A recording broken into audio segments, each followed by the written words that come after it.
Today I'm at Walt Disney Studios at the Disney Animation Building to celebrate the digital release of Moana 2 and its premiere on Disney Plus Wednesday, March 12th. Today I will be speaking with Hualalai Chung, who voices Moni.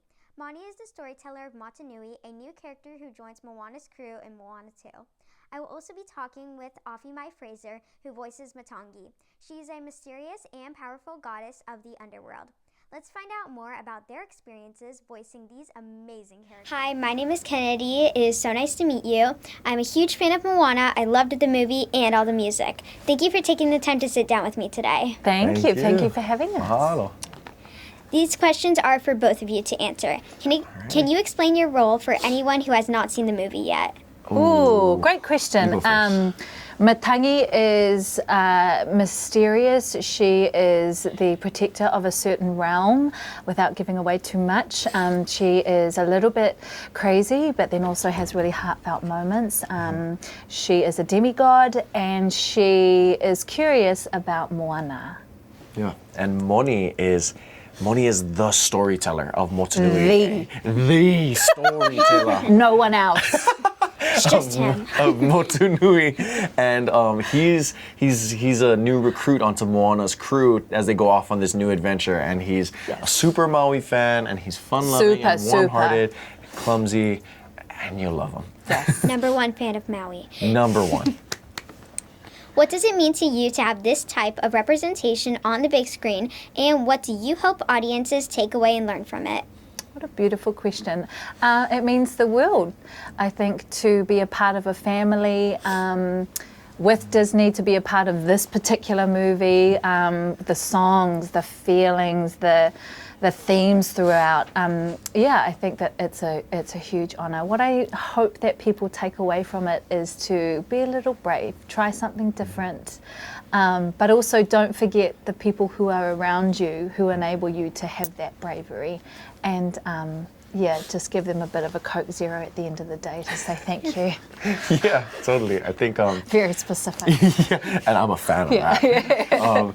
I think, I'm so glad that we get to represent our culture to the world. And it's so awesome that so many people, even outside of our culture and outside of our communities, have fallen in love with it and are intrigued to learn more about who we are as a people. There's so many different ways of life and so many pillars to the way that we live our lives that people fall in love with, aloha, aroha.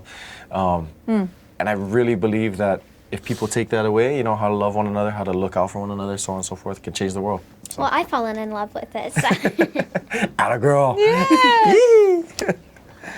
What was the audition process like for you, and where were you when you found out you got the part? Yes, I love these questions. You go first. Okay. My audition process was that I had gotten a random audition that had no title, it had no character names, and I had no idea what I was auditioning for. So you went for it. So we went for it, we threw it out there, sent it out, and I was actually in a recording studio recording voiceover work for our local Department of Health when my agent had texted and said, "Holy moly, you need to call me right after this."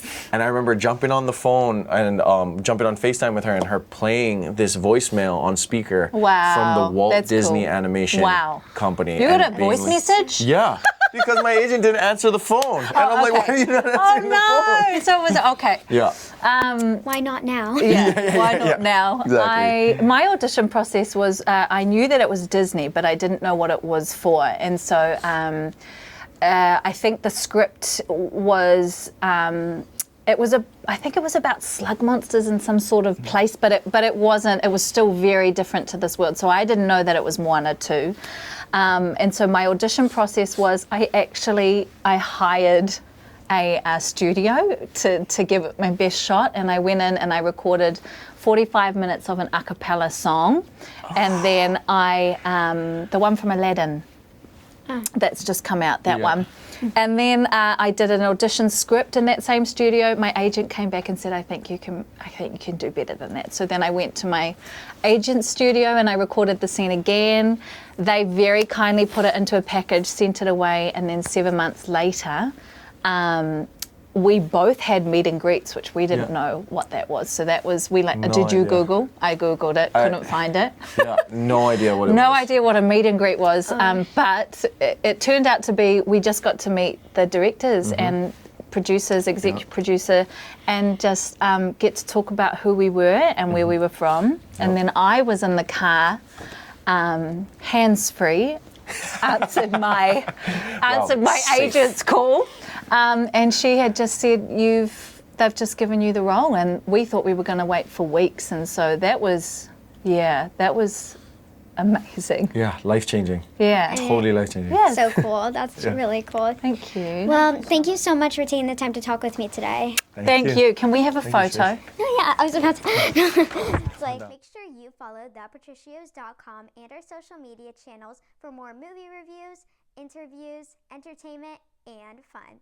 Head to our YouTube channel at Patricios to see Awhimai perform Get Lost live at Disney Animation Studios.